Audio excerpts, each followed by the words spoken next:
The Atlanta Falcons just made a decision that's sending shockwaves through the entire NFL, and what happened last night at owner Arthur Blank's mansion might have just changed the trajectory of this franchise for the next decade. Kevin Stefanski, the two-time Coach of the Year who was fired by Cleveland less than 2 weeks ago, is now running the show in Atlanta after a dinner meeting that went from handshakes to a signed contract in a matter of hours. But here's where this story gets absolutely insane. While Stefanski is walking into what should be his dream job, he's inheriting a quarterback nightmare that would terrify most coaches. Penix Jr., the 8th overall pick, who was supposed to be the franchise's savior, is recovering from his third major knee surgery and might not even be ready for Week 1. Kirk Cousins, the veteran who signed a massive $180 million contract just 2 years ago, has been restructured out the door and will almost certainly be gone by March. And the Falcons don't have a first-round pick to draft a replacement because they already traded it away. This is absolute chaos, and Kevin Stefanski just volunteered to walk directly into the fire. If you're not already following this channel, hit that subscribe button right now because we're about to break down one of the craziest quarterback situations in NFL history and explain why the next 90 days will determine if the Falcons are building a contender or heading for complete disaster. Let's start with what happened last night because this coaching hire went down in the most Arthur Blank way possible. According to reports from Albert Breer, Stefanski arrived at Blank's home in Atlanta for what was supposed to be a standard second interview. They talked for an hour and a half, going deep into philosophy, scheme, vision, all the normal stuff. But then, Arthur Blank did something completely unexpected. He personally cooked ribeye steaks for everyone at a steak and potato bar he'd set up. The billionaire owner of the Atlanta Falcons was literally grilling meat for his coaching candidate.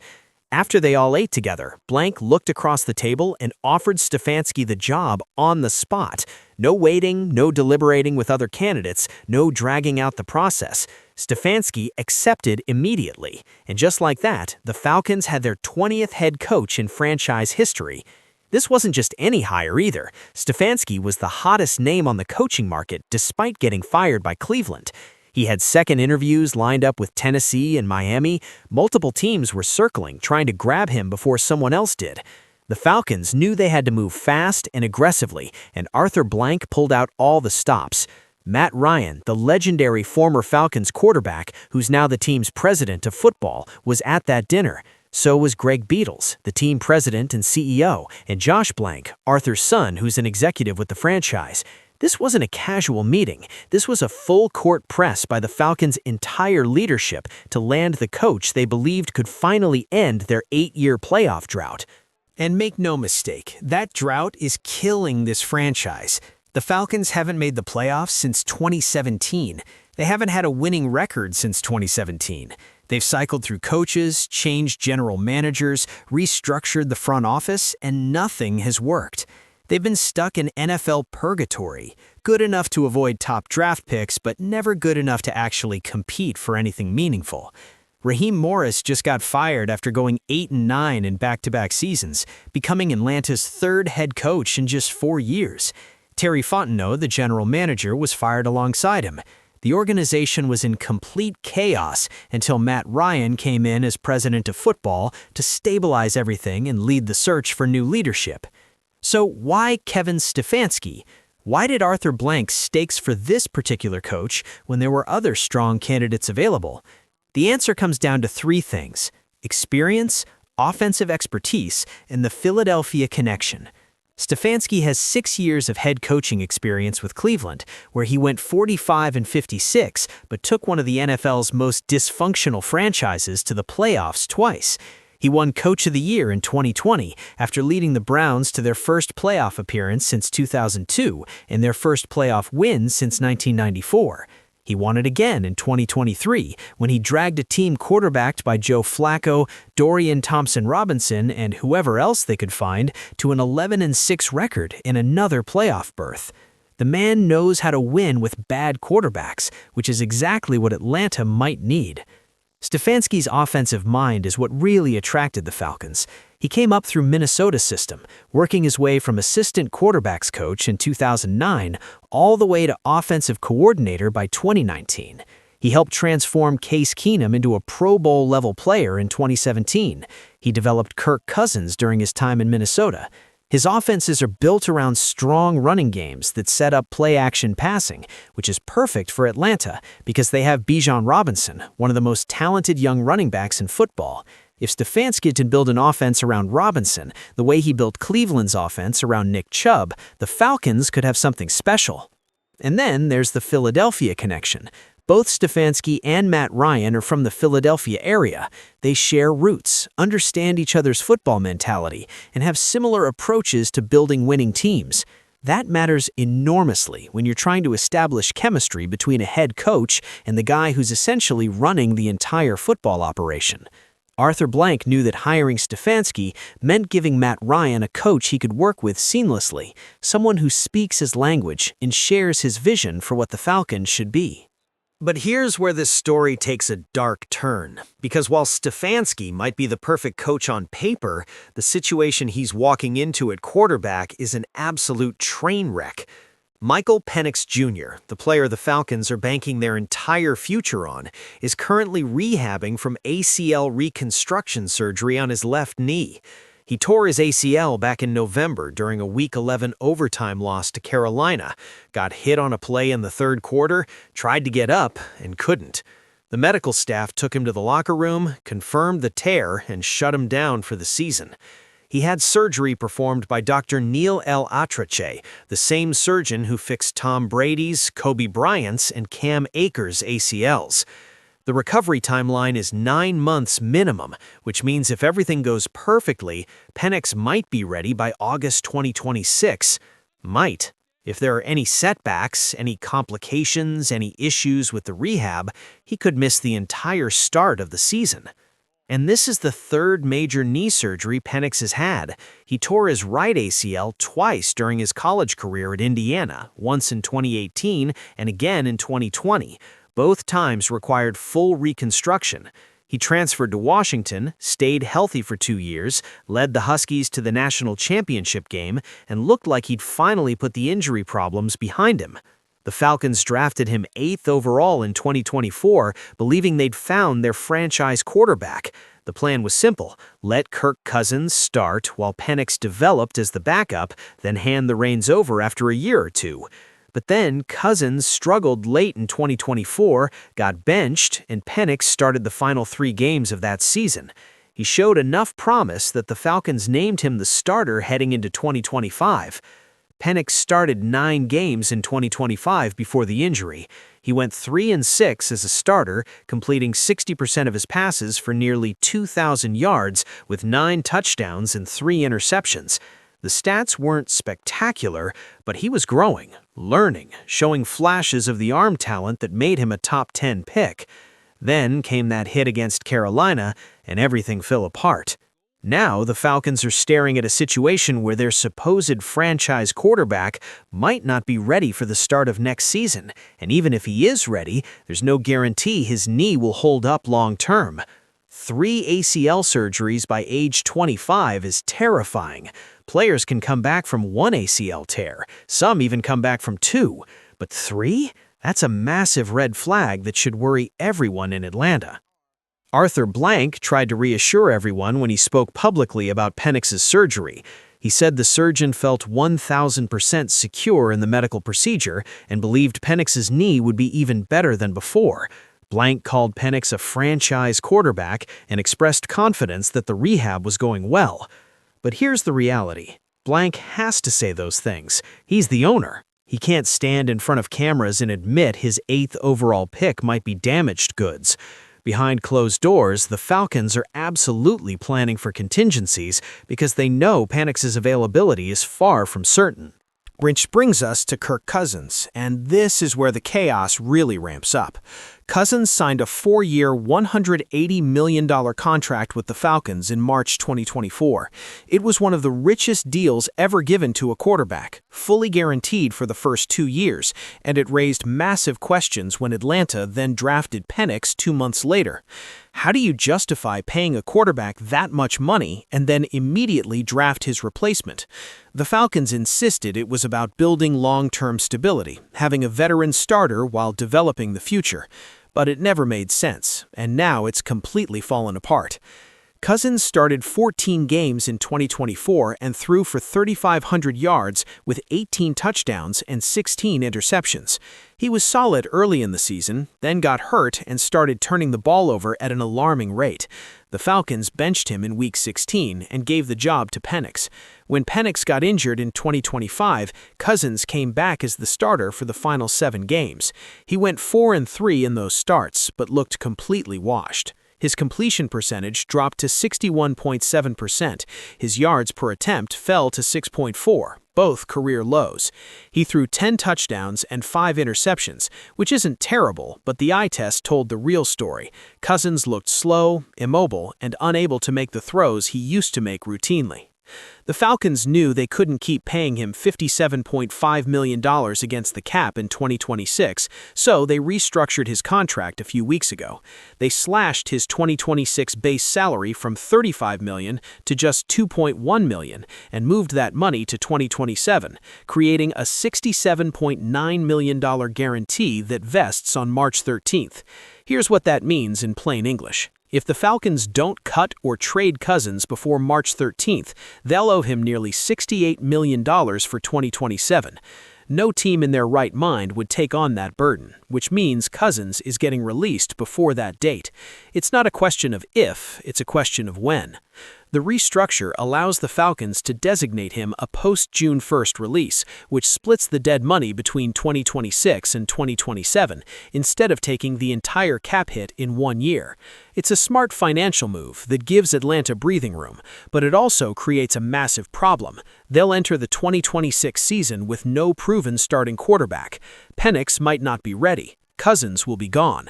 They don't have a first-round pick because they already traded it to the Rams to move up and draft edge rusher James Pierce Jr. in 2025.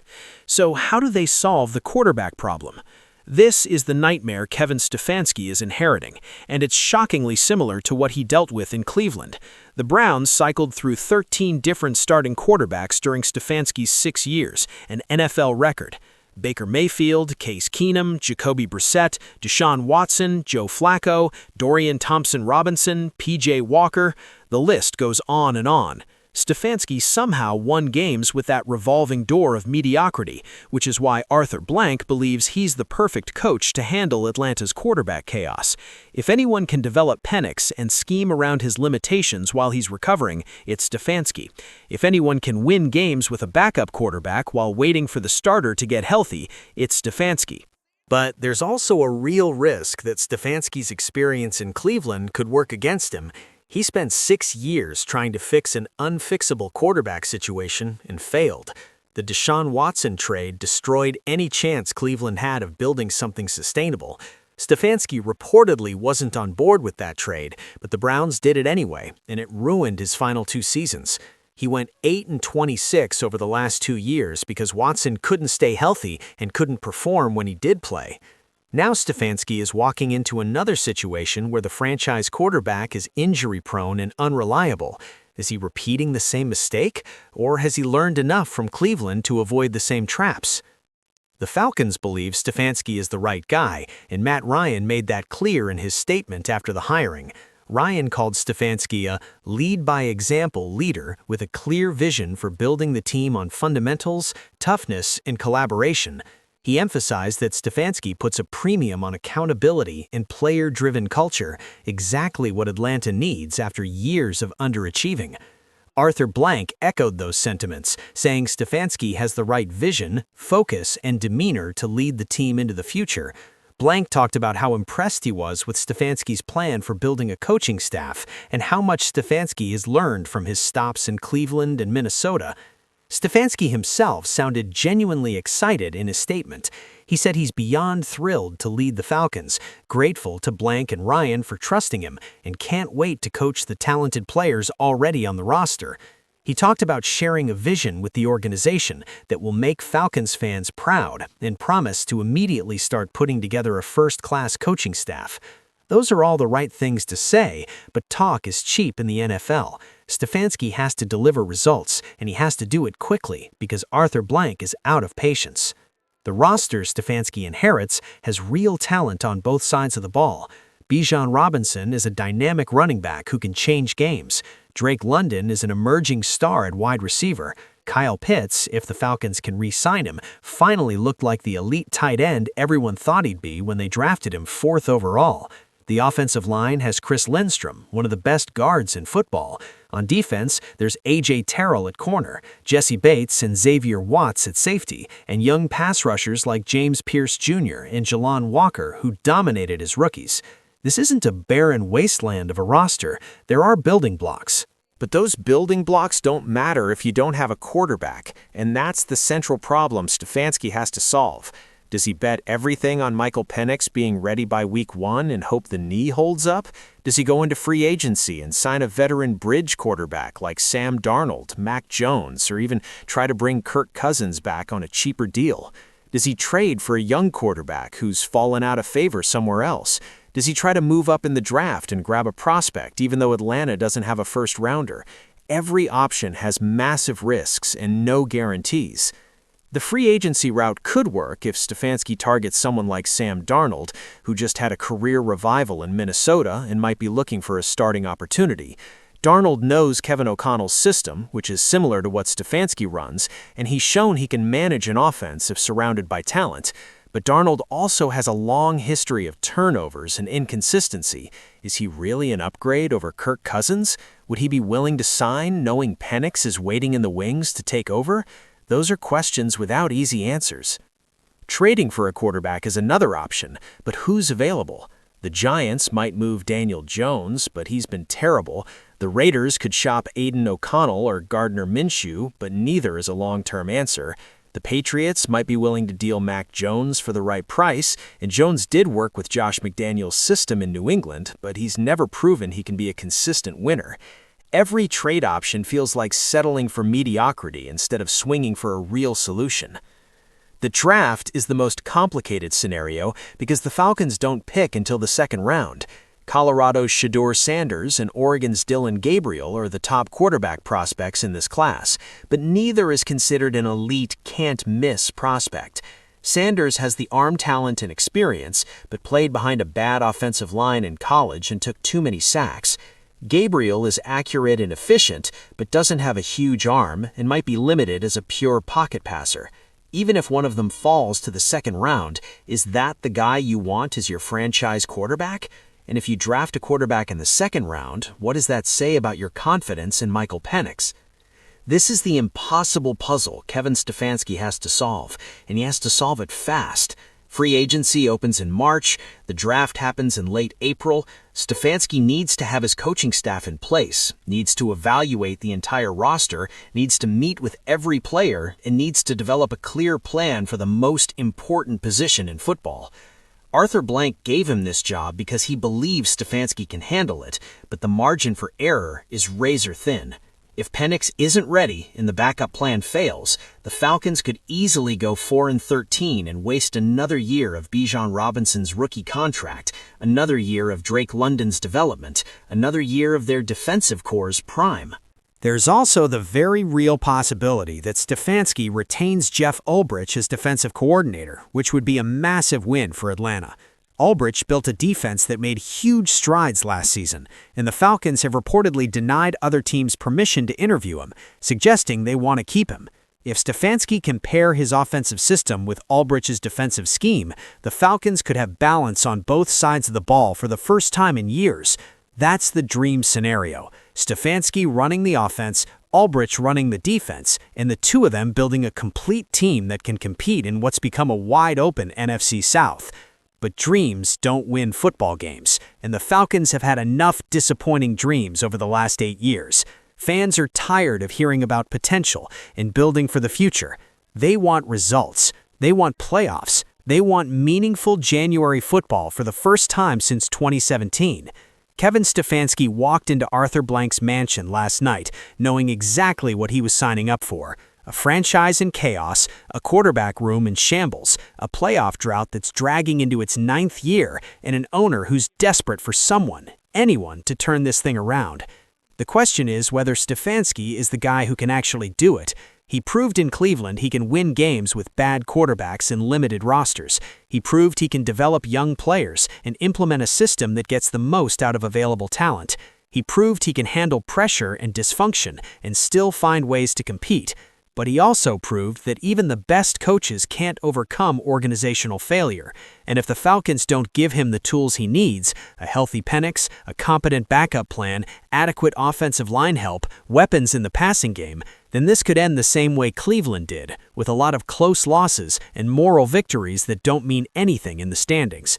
Arthur Blank cooked those steaks last night because he's all in on Kevin Stefanski. Matt Ryan put his reputation on the line by leading this search and landing on Stefanski as the guy. The entire Falcons organization is betting that a coach who went 45-56 in Cleveland can somehow do better in Atlanta with an even more complicated quarterback situation. It's a massive gamble, and the next 90 days will reveal whether it was brilliant or catastrophic. Michael Penix's knee has to heal. Kirk Cousins has to be moved. A backup plan has to be found. A coaching staff has to be assembled. Free agency and the draft have to be navigated perfectly. And through all of it, Kevin Stefanski has to convince everyone, players, fans, media, and ownership, that he knows exactly how to build a winner in Atlanta. The Falcons shocked the NFL by hiring Stefanski this fast, outmaneuvering other teams who wanted him and landing the most experienced non-Mike McCarthy candidate on the market. They got their man. Now comes the hard part, actually fixing the mess they've created at the most important position in football and ending a playoff drought that's become an embarrassment. Kevin Stefanski signed up for this challenge. He walked into Arthur Blank's house, ate a steak, shook hands, and took on one of the toughest jobs in the NFL. The clock is ticking, the pressure is mounting, and the entire football world is watching to see if this gamble pays off or becomes another chapter in the Falcons' long history of disappointment.